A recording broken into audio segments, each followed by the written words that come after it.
요한계시록 8장 1절로부터 12절 말씀입니다. 신약성경 406쪽 8장 1절로 12절까지인데요. 5절 말씀까지 합독하도록 하겠습니다. 일곱째 인을 떼실 때에 하늘이 반 시간쯤 고요하더니 내가 보매 하나님 앞에 일곱 천사가 서 있어 일곱 나팔을 받았더라. 또 다른 천사가 와서 제단 곁에 서서 금 향로를 가지고 많은 향을 받았으니 이는 모든 성도의 기도와 합하여 보좌 앞 금 제단에 드리고자 함이라. 양연히 성도의 기도와 함께 천사의 손으로부터 하나님 앞으로 올라가는지라. 천사가 향로를 가지고 제단에 불을 담아다가 땅에 쏟음에 우레와 음성과 번개와 지진이 나더라. 아멘. 오직 예수님 예수 그리스도의 은혜와 평강이 넘칠지어다. 아멘. 오늘 우리에게 주신 말씀은 요한계시록 8장 1절로 12절입니다. 일곱 나팔의 비밀인데요. 네 번째 나팔의 비밀까지 말씀드리겠습니다. 계시록 8장 1절에서 6절은 주님께서 일곱째 인을 떼실 때에 잠시 하늘이 고요해졌다는 사실과 함께 일곱 천사들이 나팔 불기를 예비하고 있었다고 합니다. 이후에 있을 나팔 재앙이 얼마나 크고 두려운 것인가를 말씀해 주고 있습니다. 요한계시록을 우리가 살펴보면서 역사적, 지금까지 해왔던 역사적 해석의 문제점도 말씀드리려고 합니다. 나팔부는 첫째, 재앙에 대하여 동사를 주목하지 못하고 재앙에 초점을 맞추어 혼란을 야기했습니다. 그래서 굉장히 무섭고 두렵고 이런 걸로 이렇게 설명을 했잖아요. 그런데 나팔을 불다라는 동사는 살피조라는 헬라어입니다. 이 동사의 뜻은 이제부터 심판이 7번 나누어 시작된다고 선언하는 자리인 것입니다. 아직도 이 말은 본격적인 재앙이 진행되고 있는 것이 결코 아니라는 것입니다. 그리고 두 번째는 나팔 부는 재앙과 대접 재앙이 서로 병행됨을 주목하지 못하고 따로따로 있는 것처럼 그렇게 설명을 했습니다. 1절의 말씀 보면 첫째, 마지막 7번째 인을 떼는 때가 소개됩니다. 그 과정에서 하늘이 반 시간쯤 고요했다고 했습니다. 그 이유는 제사를 드릴 때 한번 상상을 해보세요. 제사에서 향연이 양불의 연기가 하늘로 올라가는 동안 침묵이 유지되는 것을 상징으로 보여줍니다. 첫째에서 여섯째 인까지 모두 개봉되었습니다. 그리고 일곱째 인을 때리는 찰나에 먼저 고요해진 것입니다.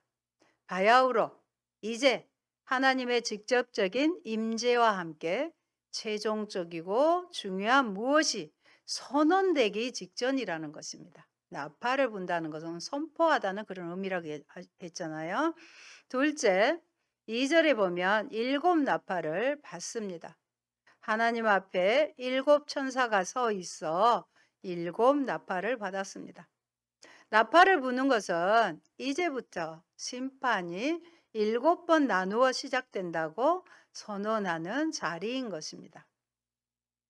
여기서 자세히 제가 설명은 안 하겠습니다만은 우리가 기억해야 할 것은 나팔 재앙과 대접 재앙은 마지막까지 병행적이며 보완 관계로 보아야 한다는 것입니다. 나팔 재앙과 대접 재앙은 인을 떼는 재앙과는 달리 서로 첫 번째부터 마지막 재앙까지 병행적인 관계로 보완하고 있습니다.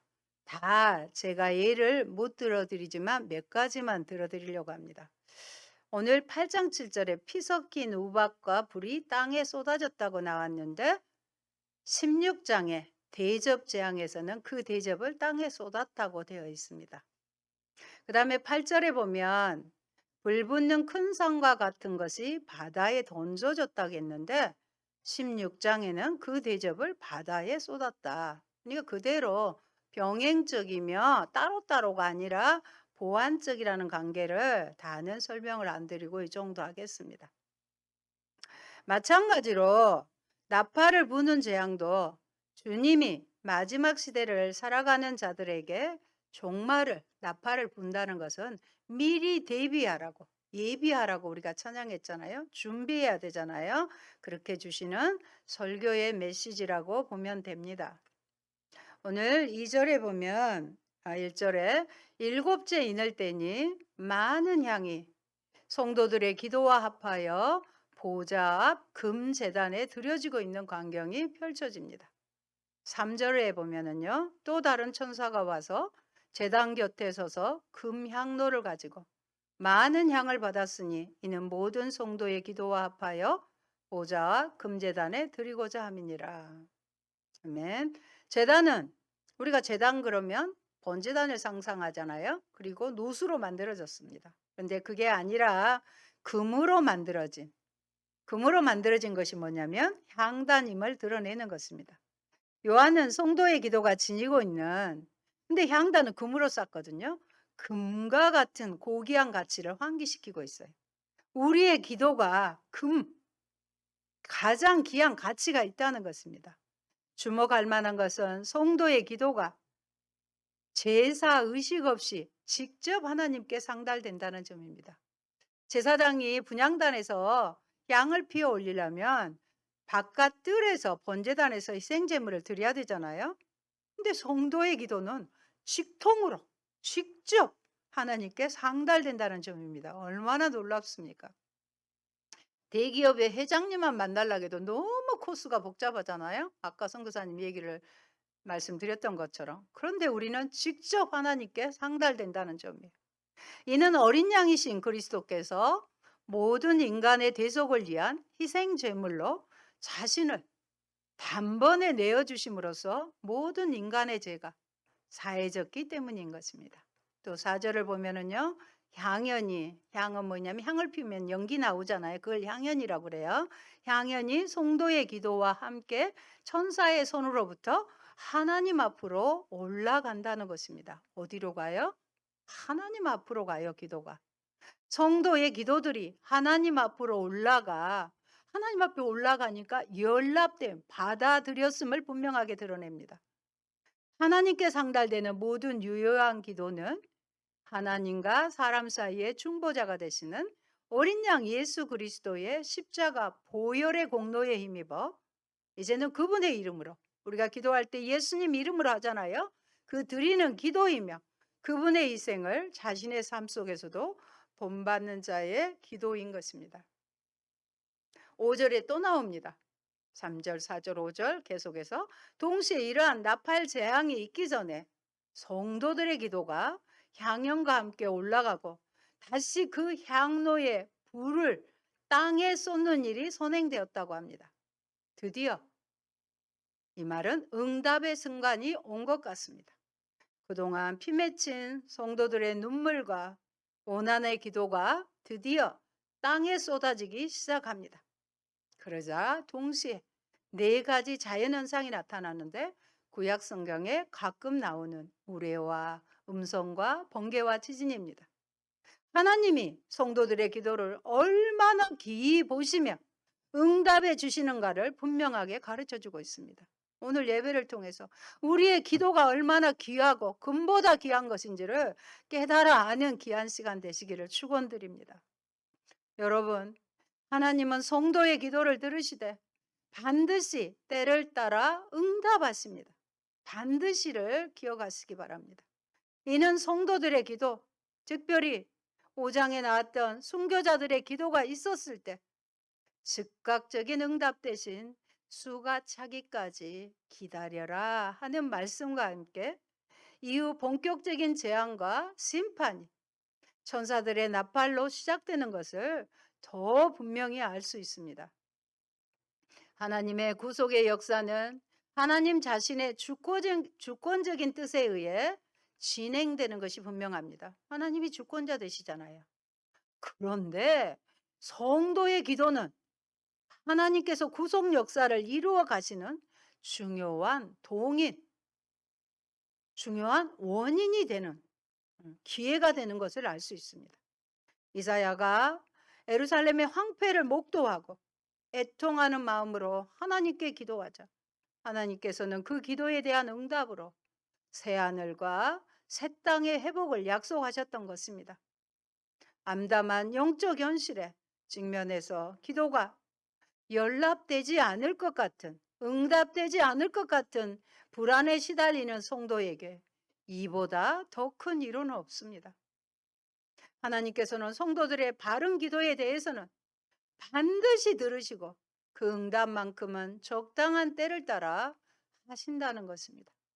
한편 이러한 사실은 오늘날 성도들에게 있어 대단히 중요한 의미를 내포하고 있습니다.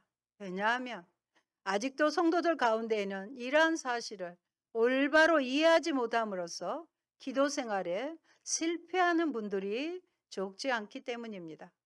하나님의 응답 자체를 무응답으로 생각하여 처음부터 기도할 마음을 먹는 것조차 주저합니다. 하나님의 응답이 언제 있을지 모르는데 구태여 기도해야 할 마음을 먹는 것조차 주저하는 것입니다. 이와 정반대로 하나님을 마치 자동 판매기처럼 생각하여 우리가 기도하며 금나오라 뚝딱 하는 것처럼 즉시 응답하는 분으로 생각합니다. 때문에 기도 후에 즉시 응답이 없으면 이내 실망하거나 하나님을 향하여 불평을 늘어놓곤 합니다. 그러나 오직 하나님은 지금도 살아계십니다.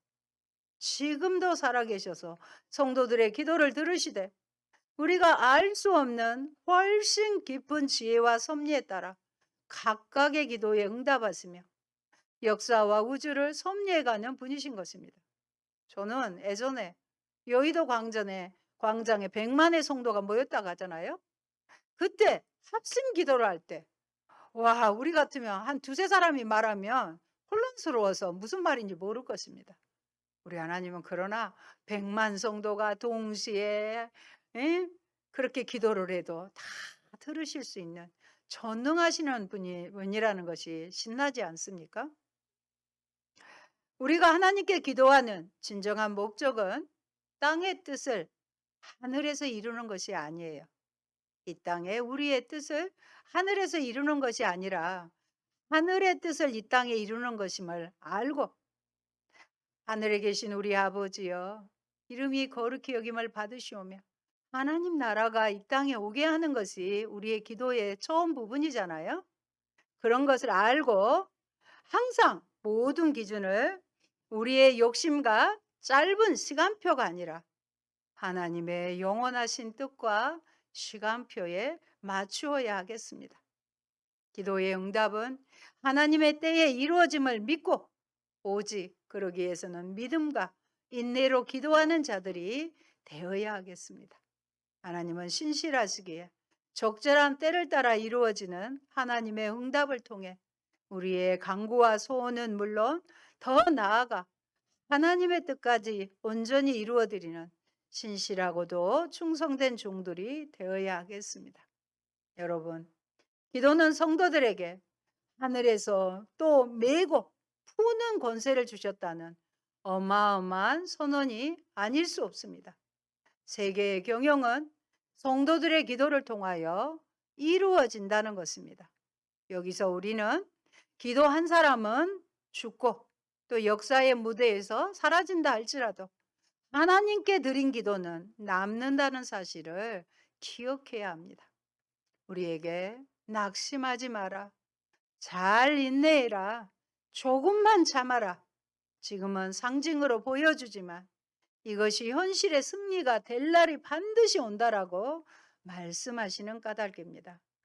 에레미야 20장 11절로 13절 말씀을 한번 같이 보도록 할까요? 여호와의 말씀이니라. 너희를 향한 나의 생각을 내가 아나니 평안이요 재앙이 아니니라. 너희에게 미래와 희망을 주는 것이니라. 너희가 내게 부르짖으며 내게 와서 기도하면 내가 너희들의 기도를 들을 것이요 너희가 온 마음으로 나를 구하면 나를 찾을 것이요 나를 만나리라. 아멘. 하나님께서 우리를 향한 생각은 평안이요 재앙이 아니라는 거예요. 소망을 주는 하나님의 말씀이라는 것입니다. 그래서 부르짖어 기도하면 기도를 들으실 것이고 온 마음을 다해서 나를 구하면 하나님을 찾으며 하나님께 기도하면 하나님께서 만나 주신다고 분명 약속하셨어요. 우리는 이 약속을 믿지 않습니까? 성경의 약속은 하나님의 약속이라고 믿는 자들이 바로 우리 믿는 성도인 것입니다. 6절에서 12절은 처음 4개의 나팔 심판을 기록하고 있습니다. 7 나팔 재앙 시리즈는 성도의 기도에 대한 하나님의 응답의 일환입니다. 심판조차도 성도의 기도에 대한 하나님의 응답이라는 거예요. 처음 4개의 나팔 심판은 자연계에 대한 심판이라는 점에서 그 내용에 있어서는 처음 4개의 인심판과 유사합니다. 그리고 구성에 있어서는 처음 4개의 대접 심판과도 유사합니다. 4번째까지는 그래요.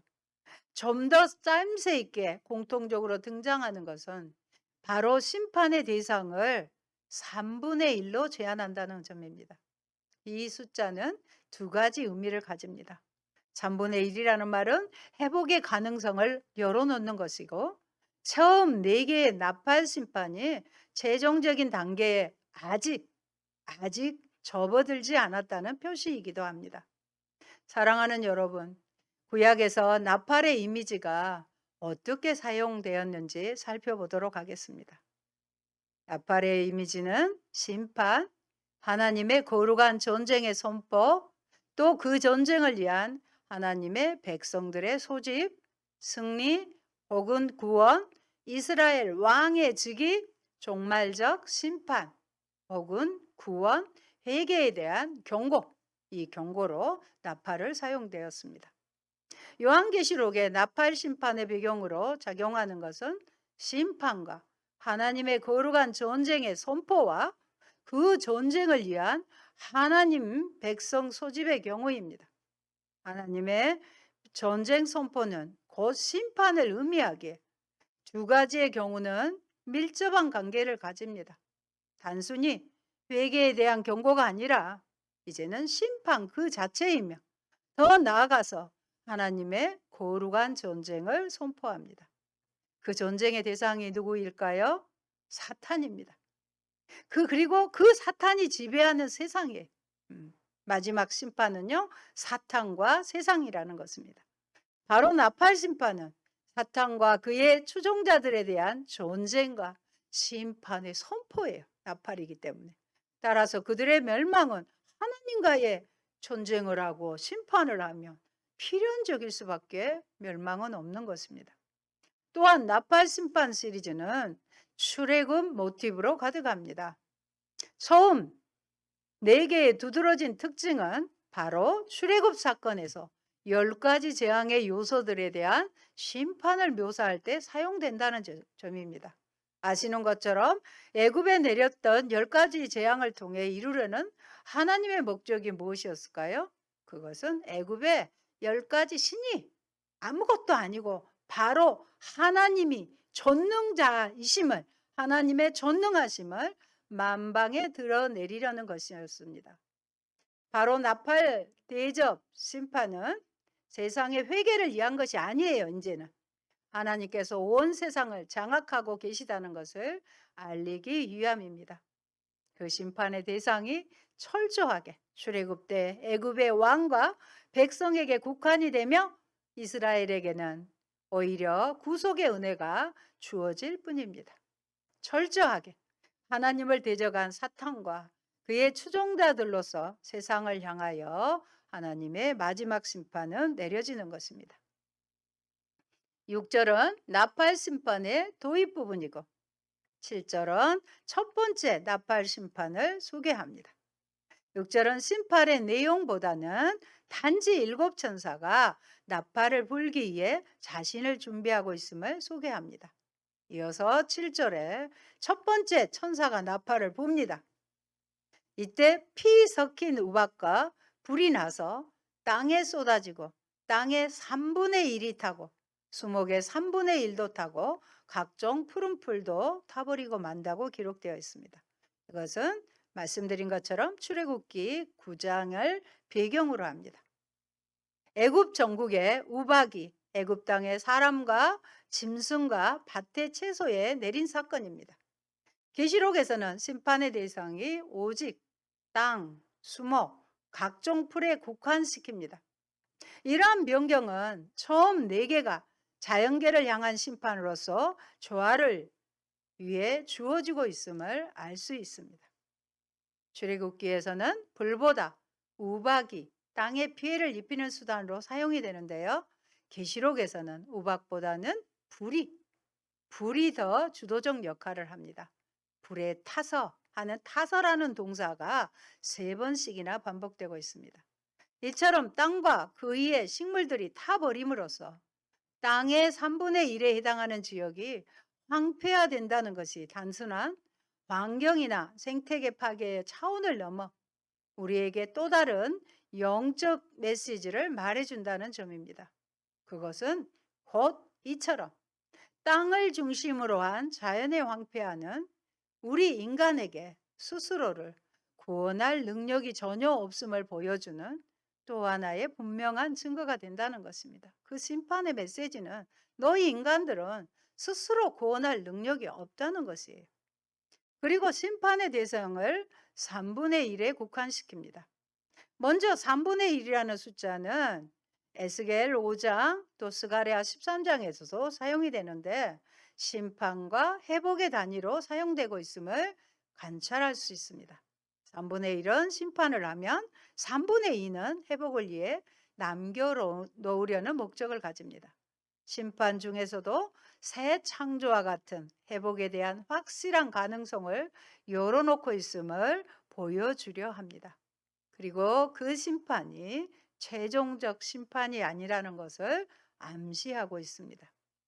8절에서 9절은 두 번째 나팔을 소개합니다. 오늘 네 번째 나팔까지 소개한다 그랬습니다.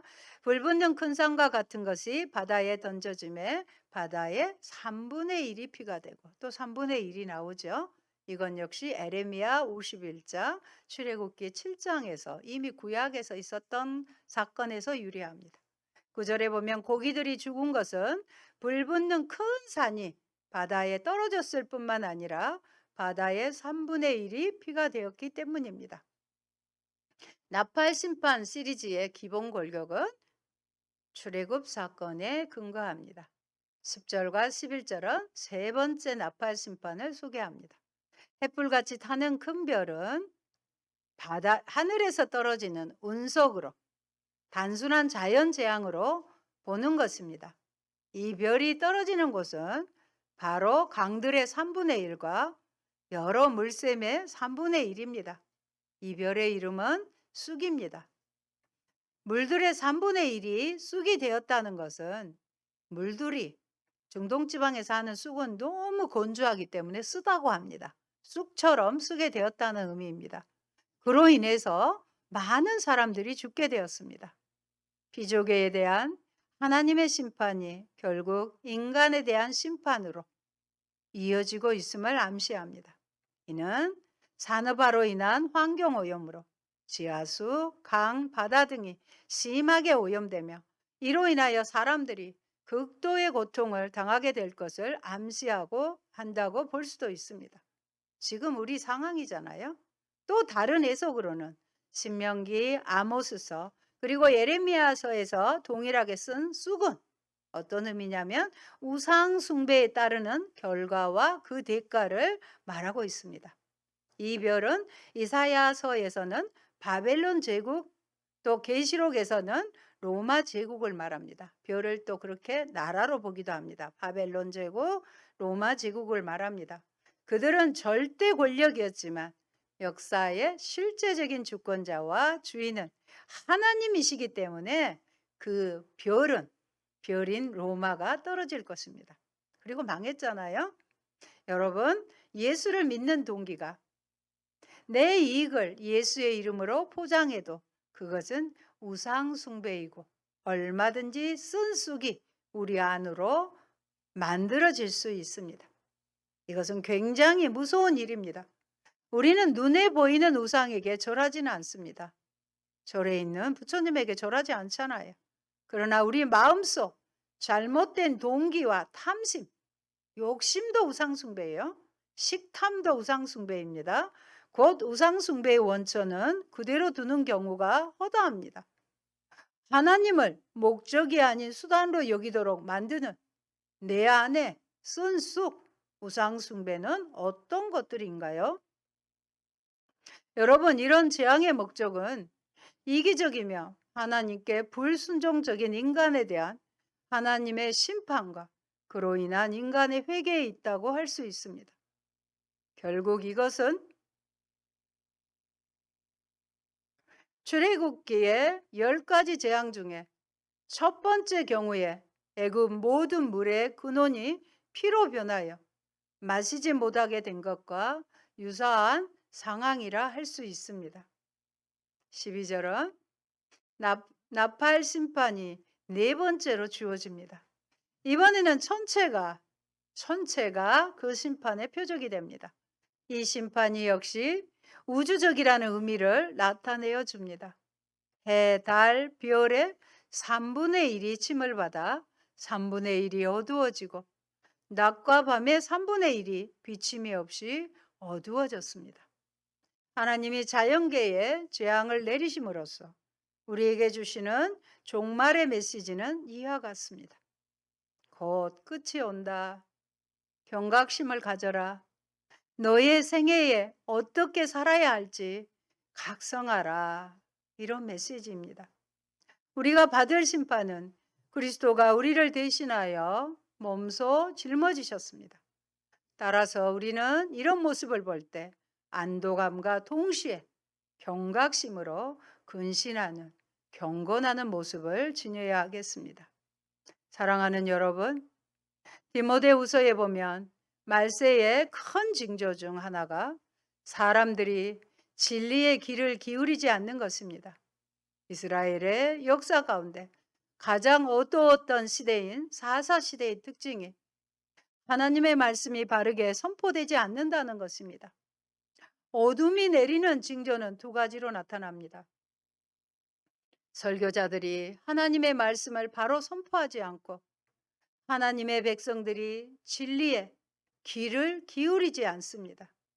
이런 의미에서 네 번째 재앙은 이미 이 땅에 진행 중이라는 것도 알 수 있습니다. 여러분, 몸이 병이 들면 제일 먼저 나타나는 증상이 식욕 저하입니다. 우리가 영을 지닌 사람으로서 하나님의 말씀에 허기가 없다는 것은 영적으로 반드시 문제가 있습니다.